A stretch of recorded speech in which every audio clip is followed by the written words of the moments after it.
এখন সকাল 6:45 বাজছে। আমি হাট করতে যাচ্ছি।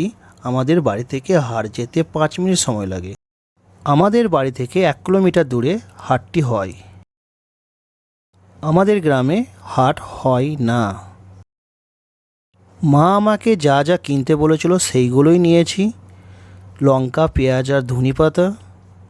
হাট করে নেওয়ার পর আমি চলে আসি মোটরসাইকেলের গ্যারেজে।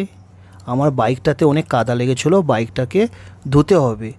ওয়েদার রিপোর্ট এখন বলছে বৃষ্টি হবে না, তাই আমি ভাবলাম গাড়িটাকে ধুয়ে নিই। গাড়িটা রেখে আমি বাড়ি চলে যাই। তারপরে বিকেল 4টের সময় বাইকটাকে নিই এবং আমি বাসাপাড়া যাই শ্বশুরবাড়ি। শ্বশুরবাড়ি যাওয়ার পথে একজন রাস্তার ধারে আখের রস বিক্রি করছিল। আমার খেতে খুব ইচ্ছে লাগলো। আখের রস খেলে নাকি জন্ডিস ভালো হয়ে যায়, উপকারী জিনিস, তাই ভাবলাম 1 গ্লাস খাই। তারপর শ্বশুরবাড়িতে পৌঁছে গিয়ে মিনি ব্লগটাকে শেষ করলাম।